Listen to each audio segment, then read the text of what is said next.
Nigerian Labour Congress demands immediate withdrawal of security operative amid siege on headquarters Abuja.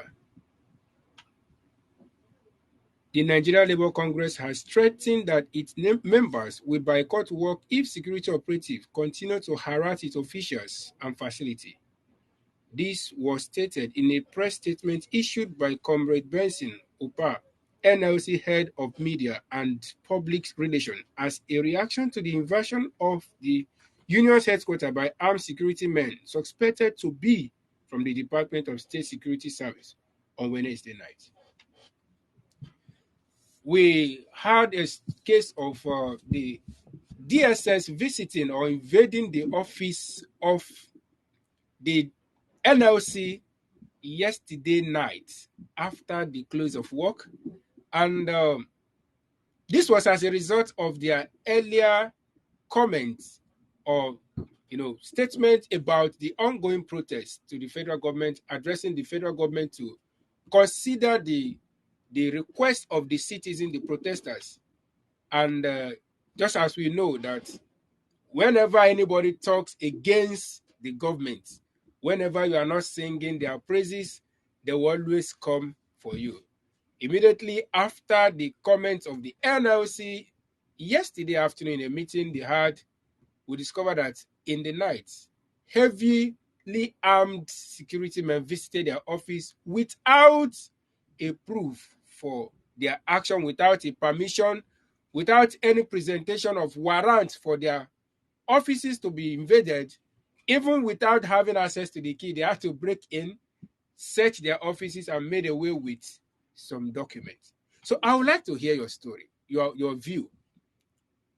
Constitutionally, do you think it is right, regardless of whose order the DSS are operating on, to visit the office of the NLC, their headquarters, and even at night when they were not, they were out of service for the day, and they visited, they ordered their security men, the security personnel to open the office, and even when the security personnel said that he has no key or access to the office, they broke the door, entered the place, searched, and made away with some document. They say that it seemed to be the instruments they used to incite the protest. What can you say? Judging from the fact that we are operating on a democracy system, what can you say? That who do you think could have given this order? Because it is said to be an allegation that it's not from Mr. President. Who do you think could have given such authority, order? And regardless of who it's coming from, is their action justified? Well, first and foremost, we must ask why the DSS are doing what they are doing now. Because before now, while the protest was ongoing, even before the protest, NLC and TUC chairman, they came out, they said they've not identified the leaders or organizers of the protest. They didn't reach out to them, so they are not going to join protests. So even though some members of NLC joined the protest, nobody is disputing that individuals joined the protest. Nobody is disputing that. NLC by themselves, NLC TUC, they didn't join the protest. Everybody knows that. So for the DSS to come now to be requesting for us to be searching them out, we must ask questions. Why are they finding documents? What documents are they looking for? And I believe that before you would go to a place to begin to carry out some unnecessary search, you must have a search warrant. So where was the search warrant? And I feel like whoever that was at the NLC office, the person is not.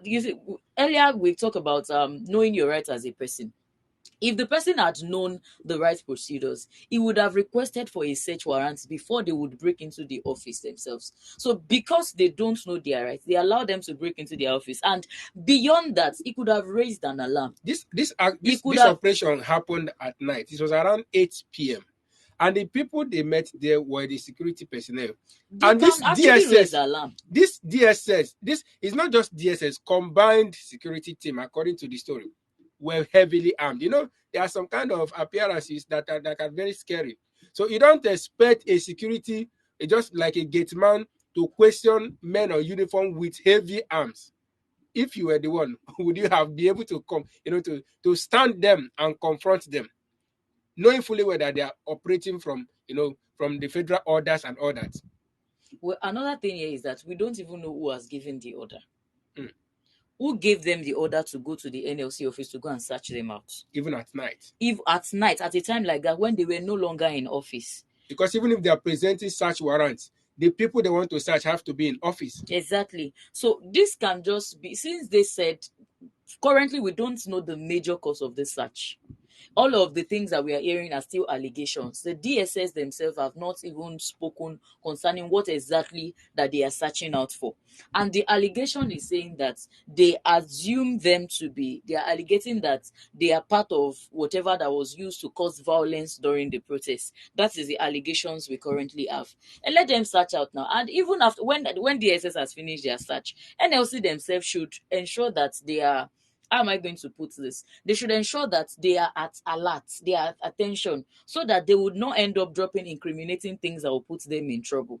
And it's also come back to, you see, we can say that this administration does not give a damn, doesn't give anybody a damn. What because anybody is saying.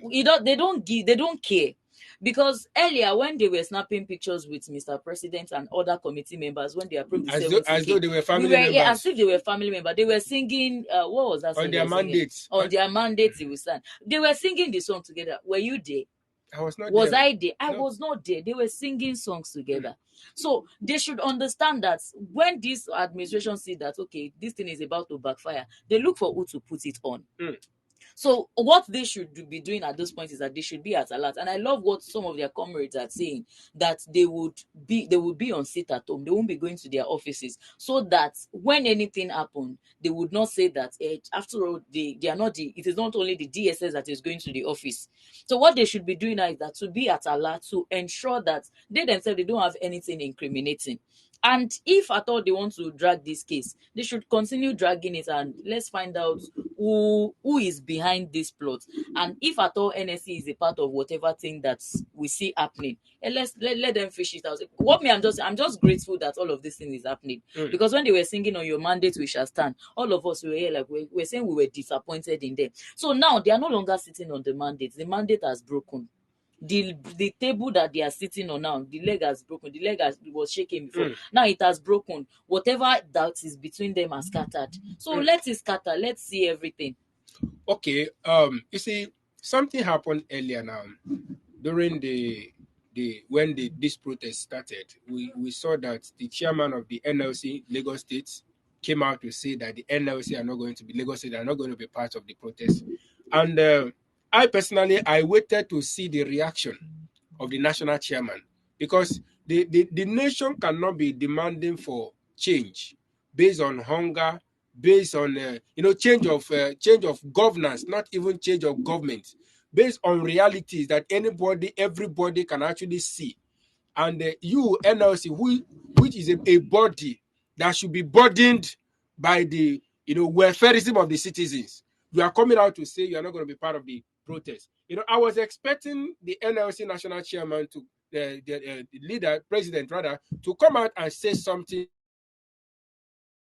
about the Lagos State chairman said, but he never said anything, which means they are part of, he concurred to it.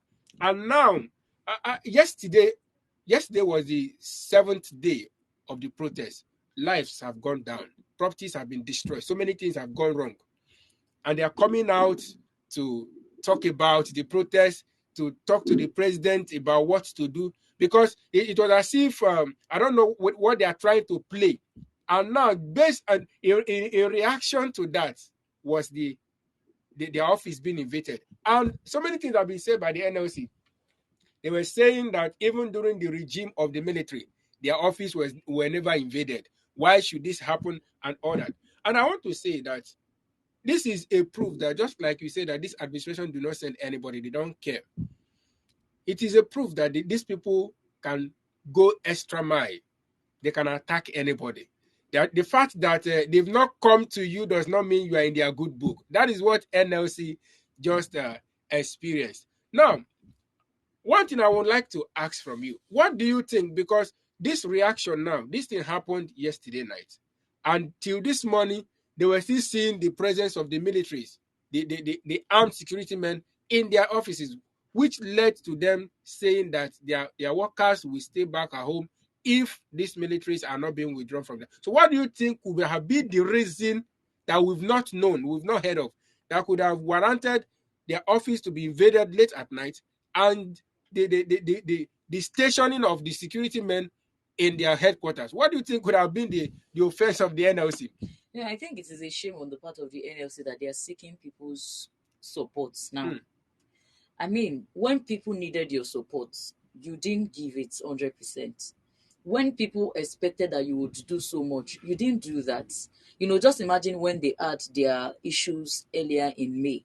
They came out to protest. Everybody, all of us on this table, we supported them because we felt like that We were was fighting the for the masses. revolution that we were waiting for. They were fighting for the masses, and we see that that's protest only lasted for less than 24 hours, and they went back after some months. They concluded with 70,000 making naira. The people that supported them to look stupid. So one of them came out to say that they are not in support of the protest. You, the national chairman, you didn't say a word.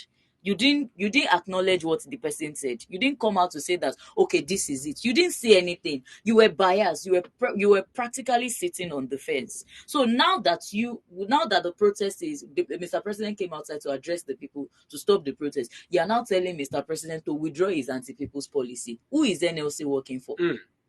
Who is NLC working for you and I? Is NLC working for an average man on the streets? Is NLC working for any random market woman in the market? They are not working for those people. They are fighting for themselves, because the NLC chairman himself, he can't be telling me he's earning 70,000 naira. So you see that all of this fight is just for a little fragment of the people. So why is he coming out to seek the support of the people? That is that. On why the DSS would come at night, only them can answer that question. And like I said earlier, they've transacted something before that we don't even know. Because how can a man who led the protest and say, close that national grid, close down the airport, close down the deals, he didn't care who the Mr. President is. That same man went to the committee, he was singing on your mandate we shall stand. They were snapping pictures, he was smiling. What changed in a few seconds? Like somebody that didn't listen to you for over a month. What did he tell you? What idea did he sell to you that you bought so much, and you can conclude that on his mandate you continue to stand? Apparently, none of them in that committee is earning 70,000 naira. None of them will tell me that they spend only 70,000 naira in a day. Most of them, the money they spend in a day is over 500k. That they spend in a day. So apparently they were not affected. So now that they've had that agreement, the agreement's now scattered. The DSS are taking action. They are now seeking solace from the people. You can't find succor in the people that you didn't support at all. So the DSS are doing their job. Let them do their job. If they know that they don't have any cockroach in their cupboard, let them. So it is just a case of there's this issue that Prophet Jeremiah is currently having with Very Dark Man.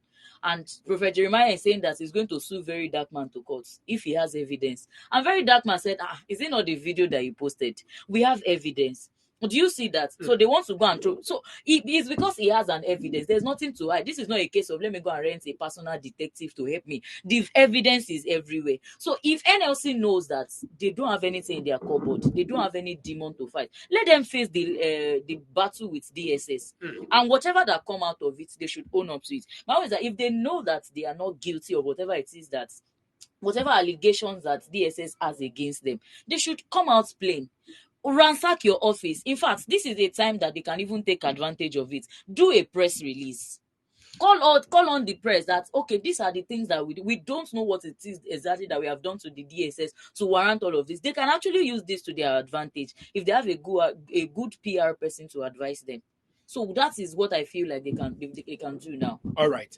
You said something that if NLC had such power that could shut down the national grid, and the Mr. President had to even call them for a meeting to have a dialogue with them, and all of a sudden, same people with such potent power, their office was invaded, and even late at night without due processes, and they are calling now for the people's support. It shows that their purchasing power has been taken from them. But what I want to say is that regardless of whatever might have transpired between NLC and the federal government. I want to believe that federal government at all costs should always respect the constitution. They should always do things in a way that even people will say, yes, they did it well.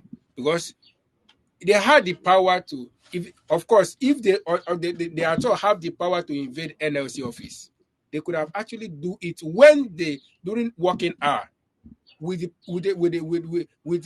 presenting such warrants. Of course, NLC will not resist that. Now, because it does not seem well that now they by them ordering the security man to open the and again also I was wondering, how do they come to know which document are they looking for, and how do they even come to know the particular floor? Because NLC office is not just maybe a bungalow. How do they come to know the particular floor these documents are kept? If You not see, that, one thing I see in that way is that they have an insider. You know, a thief cannot just come and invade you without information. You can't find a random, except for if they are just all these chicken pickpocketers that they are just trying their luck. But a thief, before a thief can come to a place to come and an invade, armed robber. before an armed robber will come and invade a person, they have informations. And it is the informations that they have that they are working with. So NLC should search themselves. Somebody must have sabotaged them. If they are guilty. But if they are not guilty, whatever it is that they want to infiltrate against them, they will stand to it. And again, now I would like also for us to take this conversation broader. Now, if DSS or whoever has, sent those men to search NLC's office, and they say that the documents they made away with are documents or things they use to ignite the protest, and I would like to ask, there was a time that the current president was among the people who mobilized a protest that happened against another government, and nobody came to attack them. What do you think? Because protest is not against the constitution. But if actually NLC has a hand in this protest, which we all know that nobody can come out and claim to be the organizer, it's organized by reality. If actually NLC have a hand in organizing this protest, do you think it's actually right for them to be attacked by the federal government because of the protest? Because it is not against the constitution for the people to protest. What do you think is actually the main thing they could be looking for, that they say is the reason why this protest happened? Meanwhile, the protesters has agenda. Nigerians have reason why they are on the street. Everybody is saying they are hungry. We took a video recently of a man that presented some cups of rice that was given to him. That man did not speak. He was speaking Yoruba language, which means he's among the people that sang "Say Baba" and the Milokon, that are now saying it's not everybody that is Yoruba that sang "Say Baba." No, Let's make that clear. See, all the people that shouted Emilokon are still the people singing Ebilokon now. All right. So I want to believe that that man, he was not speaking Igbo. That you will say is based on tribe. He just that may not be. So we see that this protest is actually a product of reality.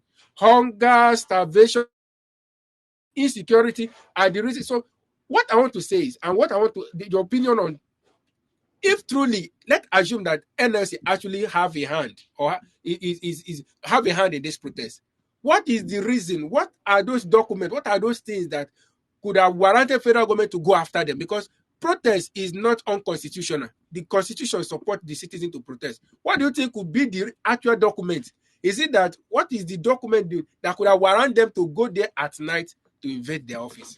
Well, the thing is that these people are looking for who to pin the problem on. Somebody has to bear the cost. Somebody has to be the scapegoat in every issue. Just look at this case, that the protest that we had earlier. Some people lost their lives. Somebody have to claim responsibility for it. There was I think in one of the northern states, a soldier was seen shooting at protesters, and the police force in that state, they supported him so much that they said he's not mentally stable. That so they should not say that he killed them intentionally. So, but somebody will have to take the But he was blame. sent to be on duty. Somebody will have to take the blame. So that is what we are saying here. Somebody has to take responsibility for whatever it is that we see happening. For every good thing that we see happen in this country, somebody is taking responsibility for it. And for every bad thing that we see happening, somebody is taking responsibility for it. But my problem is that if DSS is coming after NLC, that and they are saying that they are the one that instigated the violence in the protest. So who are the people that sent out those people that the anti-protesters? Mm. Why are they not looking for the anti-protesters? Because they were singing, they were saying no to protests.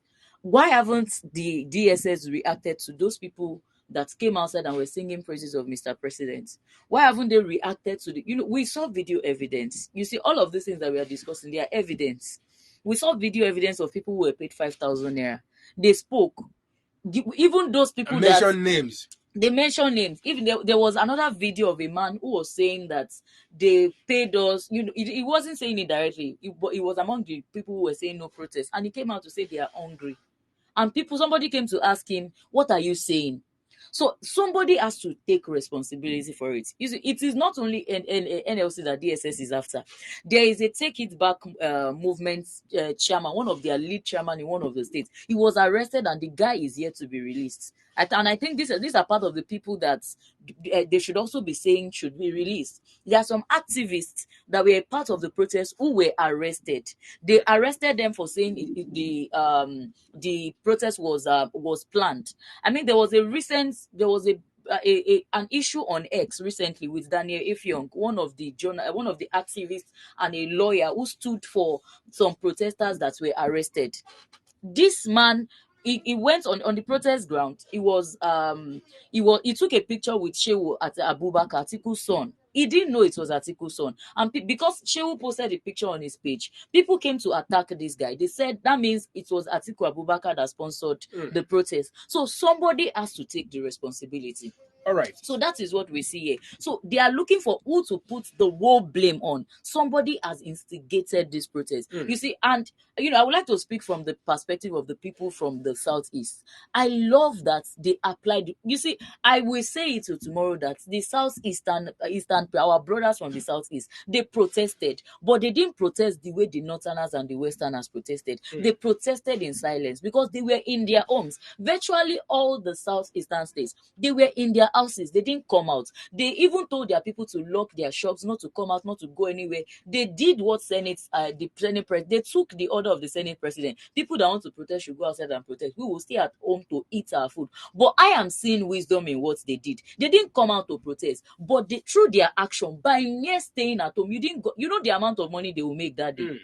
For the days that they protested, do you know the amount of money that they will be making? They didn't make that money, and you think it will go scot-free. That was all that they could sacrifice. So the Southeasterners, they didn't come out to protest, because if they had come out to protest, they would have pinned it on them. They would have said Peter Obi sponsored them. And now this case, with all these things we are dragging with NLC will not be the one they will be faulting. They will fault the people for fight. They will fault Igbos. They will say Igbos are fighting for IPOB. They will put the blame on Peter Obi, and before you know it, it will become another legal tussle in the courts. So what I see here is that they are looking for who to take the responsibility, and if NLC did not tie their belts very well, they will take responsibility for it. All right.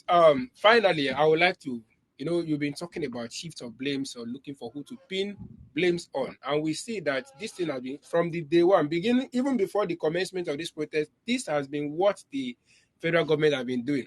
Now, what do you think would have happened had it been that the federal government channeled all this energy of looking for who to blame, looking for people to pay for anti-protest, looking for sponsors, looking for who to give palliatives to, to shut their mouth? What do you think that could have happened if the federal government has taken time to sit down and look into the agendas being presented by the protesters? What do you think would have happened now compared to what we are seeing now? Should the federal government have channeled their energy on addressing the issues presented by the protesters? You see, they can't address it. You see, it is easy to give advice to people in a place of comfort.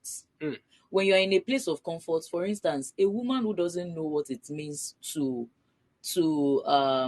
be barren, it is easy for such woman to give advice to another woman that is barren and say, take heart, God will do it. your advice is not coming from a place of experience. Your advice is only coming from, I just want to comfort this person. So we can see that our leaders are not the hardship that Nigerians are talking about. They are not feeling it. Do you know the amount of money that Mr. President himself is commanding?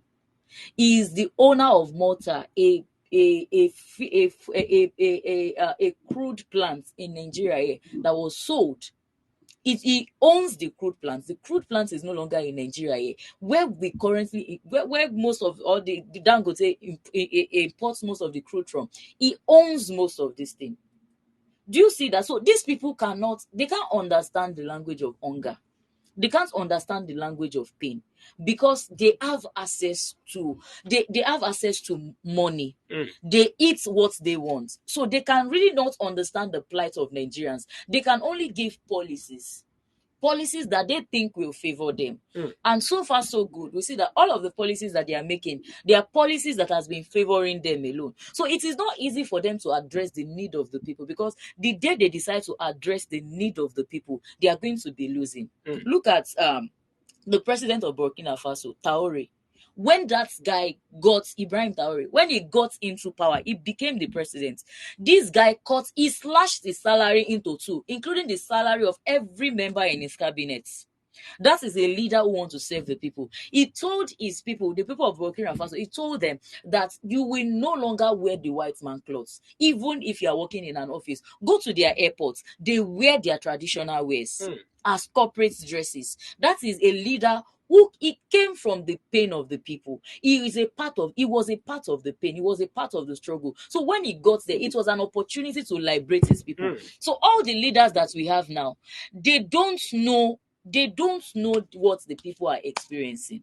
Because they've never been part of the pain. They've never been a part of the pain. They are coming from a place of comfort to a place of comfort, and they just want to enjoy themselves. All right. So that is what we see. It is not, they can't address it, because the day they address it, they will lose out of it. And of course, they can't address it because they don't have the experience. And it is best to address people out of experience. Well, what I want to say on my final note on all this is that, you see, NLC coming at the middle of this protest to speak in favor of the protesters is a mistake on their side, because they were not part of the protest. They denied being part of the protest. Should I say they were afraid of the government, or because of one thing or the other agreement they must have had during it was during the period of the protest that federal government finally accepts to pay them 70K minimum wage. So should I say that it was because of that they denied the protest that is based on reality, and just at the middle of the protest you are coming to speak as though you are part of the protest? So should I say they priced the market from the federal government, and we know that our dear president, when you price, you have to buy. You go buy. So what I want to say is, thank God, regardless of the NLC's denying the protest started, and it is making waves. Right, in as much as the president has not been able to address the situation, it's really making waves. The people are speaking their mind, and it is a proof that a time will come in this country, and I say we are even in that time, that we don't need any political personnel, any pastor, any personality to come out and be in the front before others will follow. But I would like to get your final notes as we wrap up on newspaper review. Today, what can you say about this protest? Today is the 8th day of the protest. What can you say from experience, from what you've seen happening? What can you say as we wrap up? Well, the sad thing for me is that despite people are dying, Mr. President is here to address the death of the people. And I was going through X this morning, and Mr. President posted a video yesterday. He posted the video on his own personal page, addressing Nigerians again, telling them to bear, that all things will be well. And it is so sad that some hours later, Bayo Ononuga, the presidential aide, he came out to say the video that was posted on Mr. President's page is actually an old video from 2023. The question is that who did these people, did they want to confuse us? Mm. Because Nigerians are gradually Who is settling managing the with president X handle? Nigerians are gradually settling with Mr. President has come out to address Nigerians again. He came out to debunk that. And Mr. President didn't take down the video. He didn't take down the notes that he wrote underneath it. So it is making us to ask question, who is handling Mr. President's handle? Despite the number of deaths that has been recorded back to back since this protest started, Mr. President has not addressed one death. He has not said anything concerning those people, what will become of their family. Even if it is not giving anything to their family members, at least be empathetic enough to say that we have lost lives because people are saying that they are hungry for a change. We have lost life because people are saying that we are not cutting down cost of governance on our part, that we are living a very expensive life. And he is not addressing those things, and people continue. And we can see that as people continue, there has been cases of people, DSS arresting people. Mm. So what they are just doing is that, just like they did in NSAS, there are some guys that they arrested in NSAS that are yet to be released currently, Sure. as we speak. So they are looking for other people that they would put in detention. So what can the people do? You see, I would just conclude with what is it Jacob told Esau, that when the day you are tired, you break the yoke of your brother from off your neck. Mm. The day you are tired, and the day Nigerians are tired, they by themselves will break the yoke from off you. You see, what we are seeing here, that was how it started in other states, other countries of the world that we see happening. Just because they had adamant leaders who are not ready to listen, and the people took to the streets that whatever it will take. Mm. Currently in Congo, there was a coup, a failed coup in Congo about 2 months ago, just because the president failed to step down. The victory that Senegal is celebrating today, it was because the people insisted that the previous president cannot adjourn the dates for the election again. They went to the presidential villa to express themselves. It is either you step down or we take you out of this place. Mm. And the man said, let election hold. 10 days after, that was when they released the presidential candidates from prison. Why? Because the people came out to air their views that we are tired. They forgot about tribe. They forgot about religion. They have a common problem. They knew that they had bad leaders, and they knew the person who could help them is in the prison. So when Nigerians are ready, we will break this yoke from our neck, and the Lord will be our muzzle. All right, you've heard it, our viewers. When Nigerians are tired, they know what to do. That is what we're going to take as our final note on our newspaper review today. Know it fully well that elastic. I want to say this to the federal government, to our leaders, to all the politicians in all the states, that elastic has its limits. Nigerians have been patient. Nigerians have been enduring. The president has been saying Nigerians should be patient with him, and Nigerians have been very patient with him. For years now, corruption, a lot of things, we are not enjoying all the things we should be enjoying as oil-producing nation, and we have been so patient. So, but just like you said, when the people are tired, and the time will come, it might not be now, but the time will surely come, because everything has its expiration date. Nigerian leaders should not wait until that time, because I always say that rivers does not flow through the forest without bringing down trees. When that time comes that Nigerians have to go the hard way, it will affect so many things. It will affect so many things. So that will be where we drop it today. We'd like to hear your comment. Drop your view in our comment section. So till we come your way again, same time, same station, please do well to follow us in all our social handles on Facebook, on YouTube, on TikTok, at Prime Media TV, and at Prime Media Studio. I am Treasure Mwachuku, your host. Please stay tuned till we come your way again tomorrow, same time.